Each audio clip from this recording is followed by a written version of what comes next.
함수윤입니다. 이번 시간에는 유교의 꽃을 피우는 그런 부흥기인 바로 성리학과 양명학의 이론에 대해서 살펴보도록 하겠습니다. 자, 먼저 지난 시간에 춘추전국 시대의 공자, 맹자, 순자, 모자, 묵자, 한비자 이런 사람들을 봤다면요. 시대적으로 좀 설명을 하고 넘어가도록 할게요. 요런 혼란했던 시기에 유명한 사상가들이 모두 등장하게 되는데요. 이 혼란했던 춘추전국 시대를 최초로 통일한 나라가 탄생하게 되는데 그게 바로 진나라입니다. 진나라의 어떻게 보면 왕인 진시황제가요. 한비자의 법가 사상을 채택함으로써 왕권을 강화하게 됩니다. 그러면서 유교의 많은 제자들이 눈에 가시거리였는데요. 이 사람이 바로 분서갱유라는 엄청난 사건을 저지르게 됩니다. 유교의 책들을 다 불태우고 살아서 공부하는 그런 유생들을 땅구덩이를 파서 묻어버렸던 아주 충격적인 사건이 분서갱유였는데요. 이때 분서갱유 사건으로 인해서 유교의 책들이 모두 불타서 없어지게 됩니다. 소실되었다라고 표현을 했죠.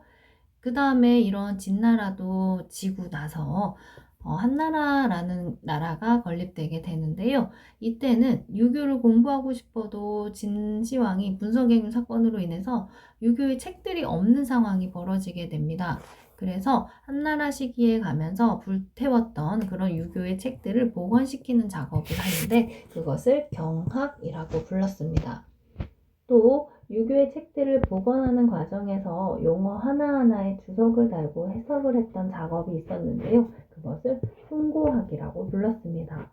경학과 훈고학도 유교의 변형된 형태라고 보면 됩니다.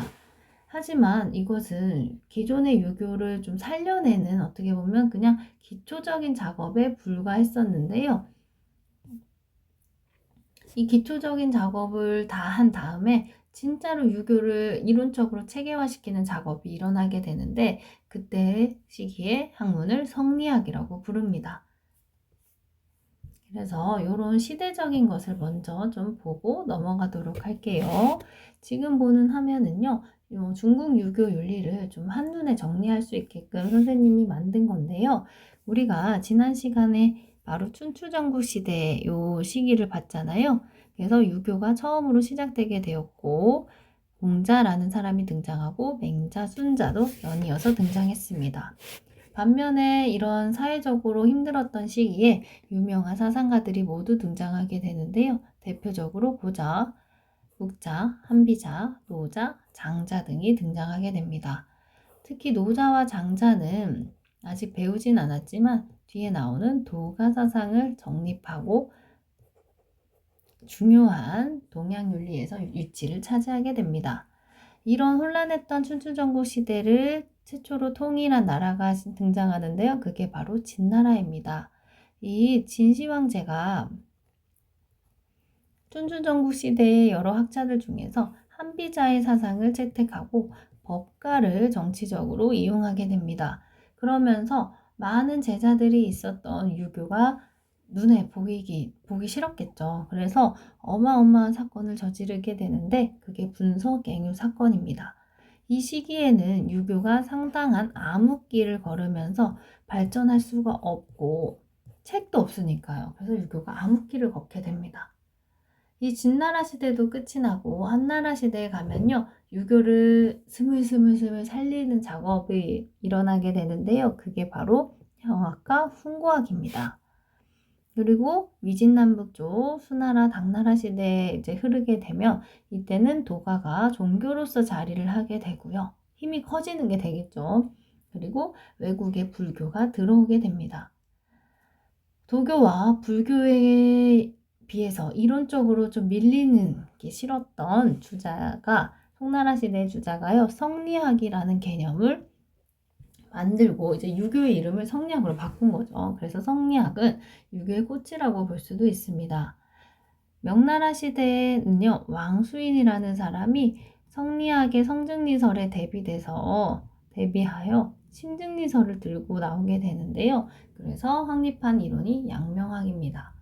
성리학과 양명학은요, 이렇게 대립되는 구조를 좀 갖추고 있습니다. 그래서 둘이 비교 분석하면서 같이 외워두는 게 내신 준비나 수능 준비하는데 도움이 더 많이 될 것 같아요.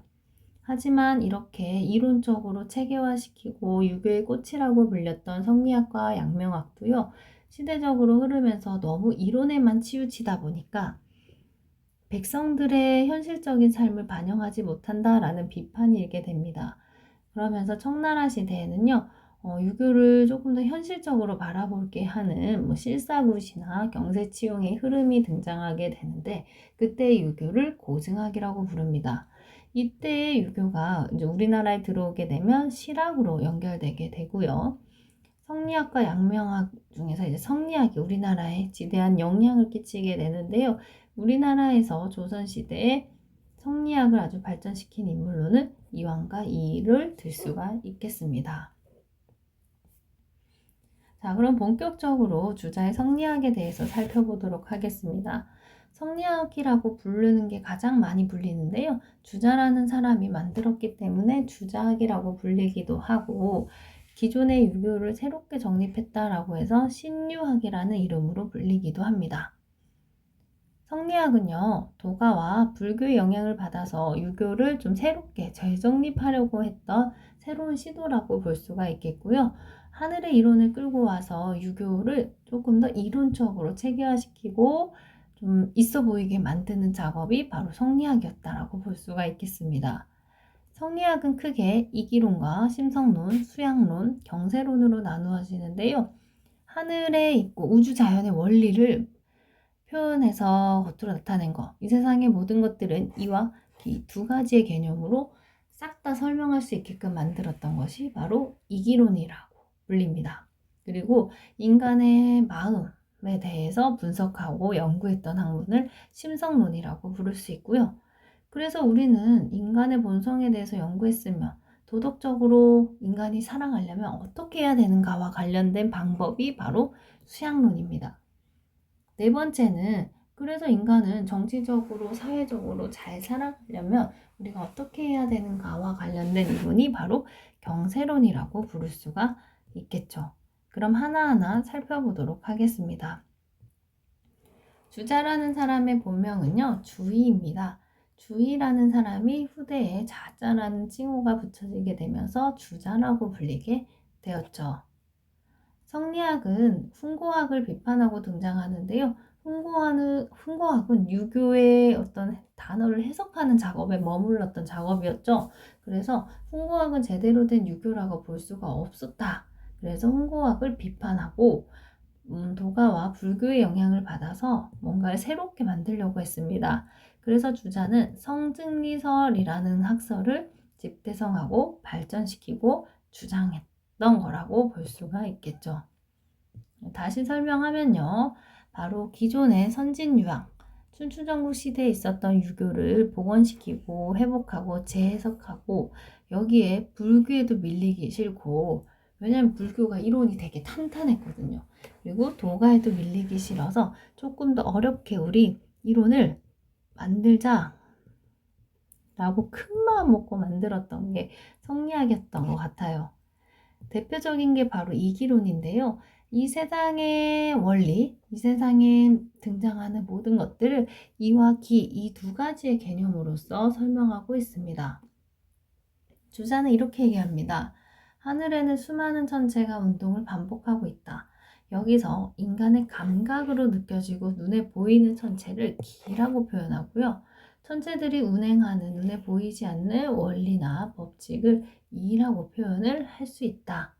결국 이라는 것은요, 우리를 움직이게끔 하는 원리, 법칙이라고 볼 수가 있겠고, 기는 이를 나타내 주려면 형체가 필요하죠. 글은 이를 나타내는 재료라고 볼 수가 있습니다. 결국 이는 이치, 원리와 같은 것으로 법칙으로서 우리 눈에 이렇게 무섭나요? 우리 눈에 보이지가 않습니다. 하지만 기라는 것은요, 이 원리를 겉으로 드러내주는 작업입니다. 그래서 그릇, 형체가 있고 우리 눈에 형체를 볼 수가 있습니다. 그래서 유형, 유위라고 볼 수가 있겠죠. 이 도자기를 예를 들어 볼게요. 이 도자기가 눈에 보이려면 이렇게 형체가 있잖아요. 이 형체를 드러내 주게끔 하는 것이 기. 이 도자기를 만드는 하나의 원리 같은 게 있을 겁니다. 이건 눈에 보이지가 않죠. 그것을 이라고 표현할 수 있습니다. 이게 어렵다면 우리 한번 사람으로 한번 예를 들어 볼게요. 자, 이렇게 생긴 사람이 있고 이렇게 생긴 사람이 여자가 있다고 합시다. 인간을 만드는 데 있어서 어떤 원리가 작용하는지 우리는 잘 몰라요. 하지만 인간을 창조해낼 때 그런 원리를 인간만이 가진 원리를 이라고 표현한다며 우리 마음속에 있는 이. 근데 우리는요, 목소리도 다르고 생김새도 다르고 심지어 머리카락의 양도 다 다르거든요. 그 겉으로 드러내주게끔 하는 재료가 다 다른 거겠죠. 그 겉모습이 다르고 모든 사람들이 다르게 보이는 것은 뭐다? 기 때문이라고 볼 수가 있겠습니다. 결국 이와 기는요, 현실에서는 서로 항상 같이 붙어 다녀요. 그것을 이기불상리라고 부릅니다. 뗄래야 뗄 수 없다 라는 뜻이고요.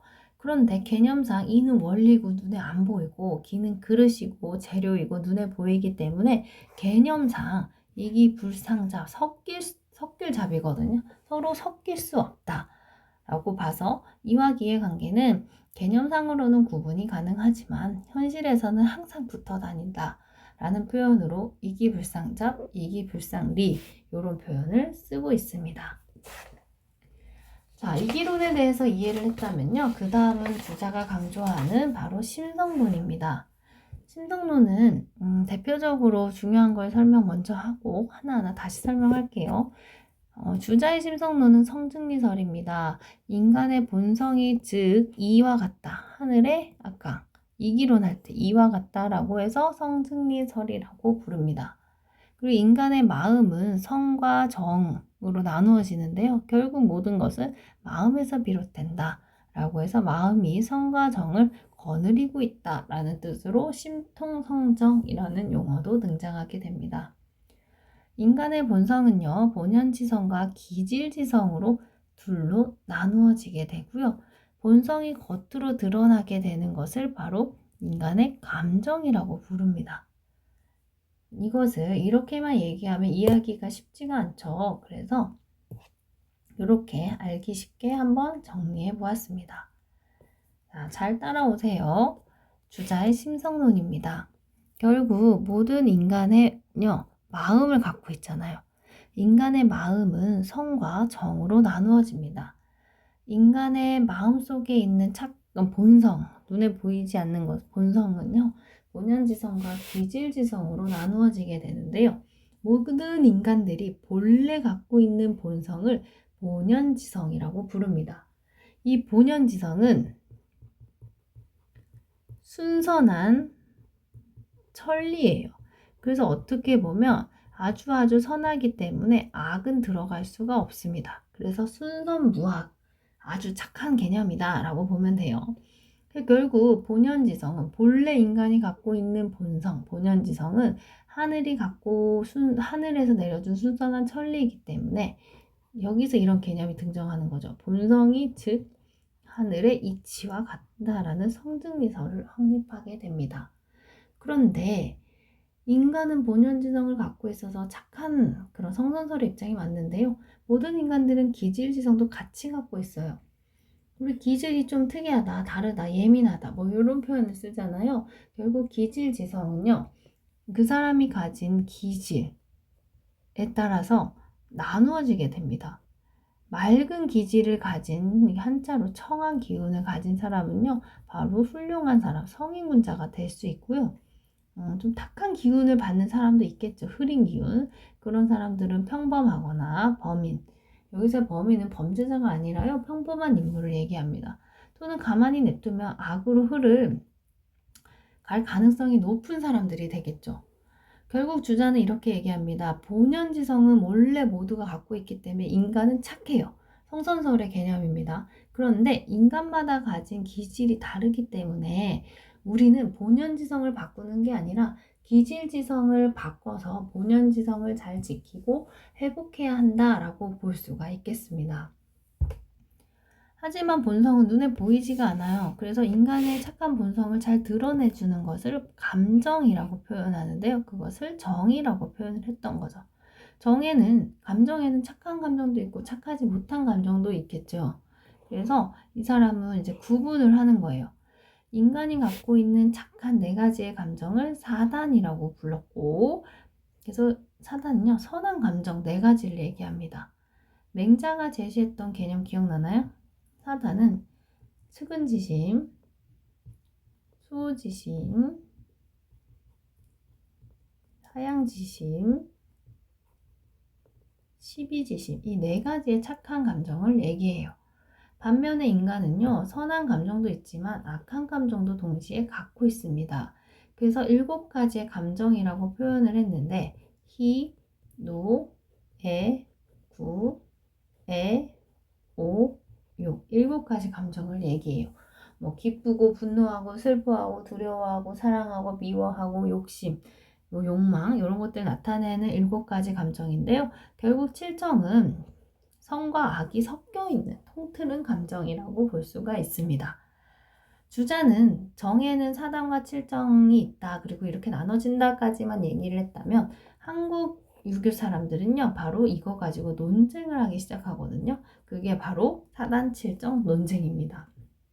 그거는 이제 한국 갔을 때, 한국 유교 할 때 다시 한번 설명하도록 할게요. 자, 그 다음에 이제 인간의 마음은 결국 본성과 정으로 나누었었는데요. 인간의 마음이 성과 정을 다 거느리고 있다라고 해서 결국 성과 정은 마음에서 비롯된 거 아니겠어요? 그래서 심통성정이라는 용어가 이때 등장하게 됩니다.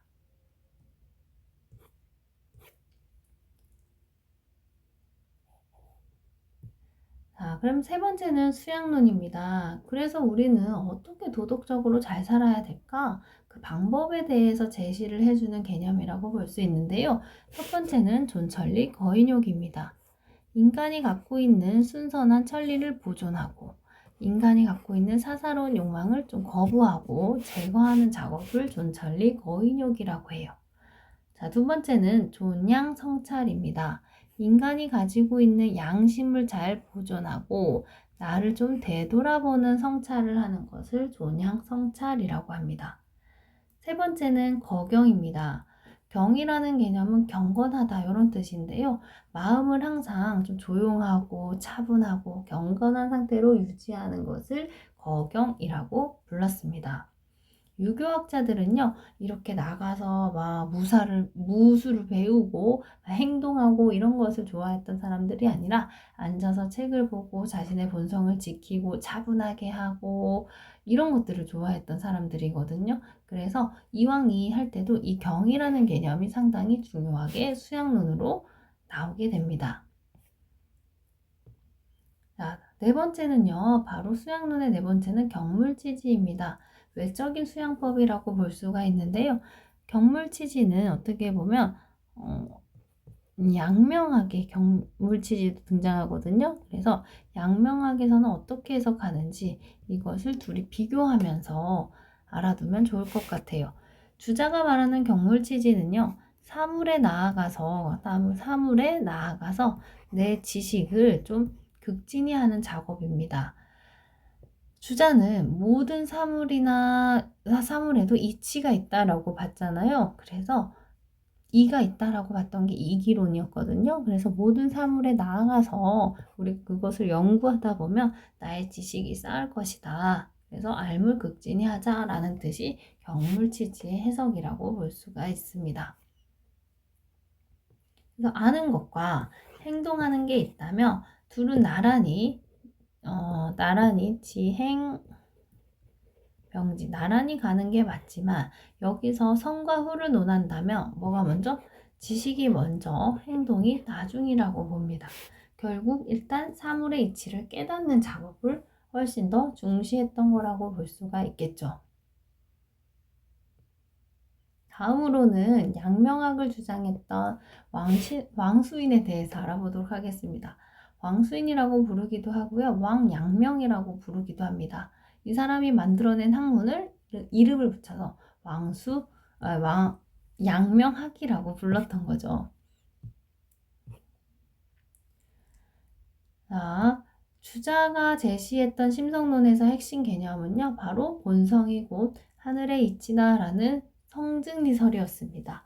반면에 양명학에서는요, 결국 잠깐만 여기 적을게요. 주자가 말했던 심성론에서는 마음은 곧 성과 정으로 이렇게 구분해서 본성이 곧 하늘의 이치다 이렇게 주장을 했잖아요. 반면에 양명학에서는요 아주 더 심플하게 얘기합니다. 아니 너가 성과 정으로 마음을 나누지 않았니? 결국은 뭐야? 모든 것은 다 마음에서 비롯된 거 아니겠어? 그래서 마음이 곧 하늘의 이치다 라는 학설을 세우게 되는데요. 그게 바로 심증리설입니다. 그래서 기억범에 가면요. 성리학의 성증리설을 비판하고 성리학이 마음과 이치를 따로 분리시키고 있다라고 봐서 지와 행을 분리한 거나 다름없다라고 비판합니다. 결국 성과 정으로 나누었지만 주자는 결국 뭐야? 마음에서 비롯된 게 아니겠느냐라고 해서 마음이 곧 이치다라고 주장하게 됩니다. 그래서 모든 것은 마음에서 비롯된다. 마음 밖에는 이치가 없고 마음 밖에는 사물이 없다라는 뜻으로 심의 무리, 심의 무물이라고 주장을 했습니다. 결국 마음이 이치이다. 마음 밖에는 사물도 없다라는 뜻이에요.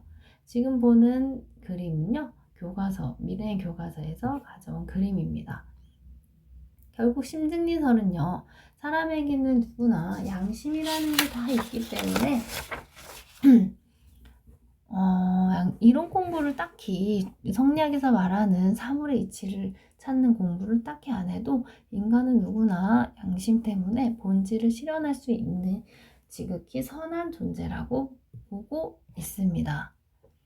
그렇다면 인간은 어떻게 살아야 할까? 도덕적으로 살려면 어떤 수양을 해야 될까라고 묻는다면 바로 양명학에서는 치양지설을 주장합니다. 양지를 잘 길러내는 것을 치양지라고 표현을 하거든요. 여기서의 양지는 바로 맹자가 제시했던 양지, 양능의 개념과 동일합니다. 양지, 양능설에서 양지의 개념은요. 배우지 않아도 아는 지식을 얘기했거든요. 결국 똑같아요. 양지는 인간이 타고난 선한 본성과 타고난 지식을 얘기합니다. 인간이 타고난 이런 선한 지식, 양심을 잘 길러내는 작업을 중시했던 게 바로 왕수인입니다. 그런데도 그럼 인간은 결국 되게 지극히 선하다라는 관점을 갖고 있잖아요. 그런데도 순수한 도덕성이 잘 실현되지 못하는 이유는 무엇일까라고 묻는다면 개인이 갖고 있는 욕심 때문에 그렇다. 사욕을 극복하고 우리가 원래 갖고 있는 본래성, 천리 를 유지만 한다면 인간은 누구나 선한 경지, 높은 경지에 이를 수 있다라고 보았습니다. 자, 여기서 조금 주자와 다른 부분인데요. 주자는 지와 행은 나란히 나아가야 되는 게 맞고 성과 후를 논한다면 지식이 먼저 행동이 나중이라고 봤다면 양명학에서는요. 지식과 행동은 그냥 하나라고 봅니다. 결국 아는 것과 행동하는 것은 원래 하나다. 그래서 지행합의설을 주장합니다.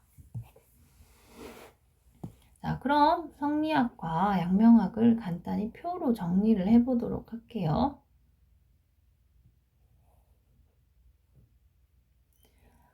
자, 성리학의 주인은요, 인간의 본성을 상당히 신뢰하고 있고요. 왕수인은 마음을 중시하고 있습니다. 그래서 본성이 곧 하늘의 이치다라는 성리학에서는 성증리설을 확립하게 되었고 양명학에서는 마음을 중시했기 때문에 마음이 곧 하늘의 이치다라는 심증리설을 주장합니다. 그리고 둘 다 경물치지라는 개념을 제시를 똑같이 했었습니다. 하지만 해석이 좀 달랐고요. 사물의 이치를 찾는 것을 경물치지의 해석으로 봤던 게 성리학이라며 내가 갖고 있는 양지를 잘 길러내는 작업을 경물치지 해석이라고 보았던 거는 양명학입니다. 결국 성리학에서는 이론적인 탐구나 지식을 상당히 중시하고 있고, 양명학에서는 이론적인 지식을 탐구하는 그런 공부보다는 타고난 선천적인 양지를 잘 발휘하는 것을 강조하고 있다는 걸 알 수가 있겠죠. 성리학에서는요, 아는 것과 행동은 나란히 가는 게 맞지만 선으로 논한다면 지식이 먼저, 행동은 나중. 양명학에서는 아는 것과 행동은 하나야, 원래 하나야 라는 지행합의서를 주장을 했고요. 수양법에 대해서는 성리학은 경물치지, 존양선찰, 거경, 그다음에 존천리 거인용 이런 방식을 중시했었고, 양명학에서는 치양지서를 주장하게 됩니다. 그리고 여기 적을게요. 존천리 거인용, 천리를 보존하고 인용을 거부하는 것은 양명학에서도 똑같이 주장하고요. 경물치지도 똑같이 주장을 합니다. 다만 그 해석이 달라요. 밑에 나오고 있죠. 성리학에서 경물치지는 세상의 이치를 탐구하여 세상을 밝게 알게 된다. 용어가 어려운데요. 결국 사물의 이치를 찾는 것이라고 보면 됩니다. 반면에 양명학에서는요, 내 마음의 양지를 적극적으로 실현하는 치양지의 개념으로서 경물치지를 다르게 해석합니다. 해석하는 게 다르다라는 것을 꼭 유의를 하시길 바랍니다. 성리학과 양명학의 공통점으로는요, 얘네들은 이름만 다르지 결국엔 유교의 기본 이념을 바탕으로 이것을 계승하고자 노력했다는 점에서는 공통점입니다. 그리고 유교에서 강조하는 기본적인 용어들을 같게 쓰는데요. 숙이 아닌 나를 닦고 남을 다스리자. 그리고 누구나 성인이 될 수 있다. 그리고 자신을 좀 극복하고 공부하자. 사욕을 극복하자. 순선함을 좀 유지하자. 그다음에 존천리, 거인욕, 경물치지 이런 용어는 공통적으로 쓸 수는 있다. 하지만 경물치지에 대한 해석은 좀 다르다. 이것을 유념해 두면 좋을 것 같습니다. 결국 이렇게 뛰어난 성리학과 양명학이라고 할지라도요, 시대적으로 이제 시기가 변하면서 현실의 삶과는 좀 너무 동떨어 있다, 현실 문제를 소홀히 한다라는 비판을 받게 됩니다. 그래서 등장한 것이 바로 고증학인 거죠. 고증학으로부터 비판을 받게 된다는 점은 다 공통적으로 볼 수가 있겠습니다. 자, 그럼 이제 마무리하도록 할게요. 확인 문제입니다. 성리학은 성인이 되려면 도덕적인 실천과 함께 지식을 확충해야 한다는 지금 성리학입니다. 그래서 선지 후행설을 주장한 데 비해 양명학은 즉각적인 양심의 자각을 강조한 지행합의설을 주장하였죠. 반면에 이제 양명학은 선천적인 양지를 적극적으로 발휘하고 인간의 순수한 본래성만 유지한다면 누구나 아주 높은 선의 경지에 도달할 수 있다는 치양지서를 수양론으로 제시하였습니다.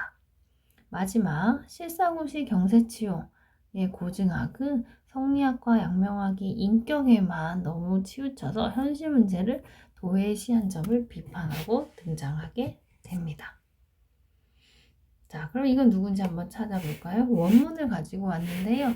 이 원문에 한자가 많이 들어가 있어서 여러분이 충분히 어렵게 느낄 수 있습니다. 하지만 우리가 찾을 수 있는 키워드들을 최대한 찾아보고 이것을 가지고 이 사람이 누구인지 정도는 우리가 추리해낼 수 있을 것 같아요.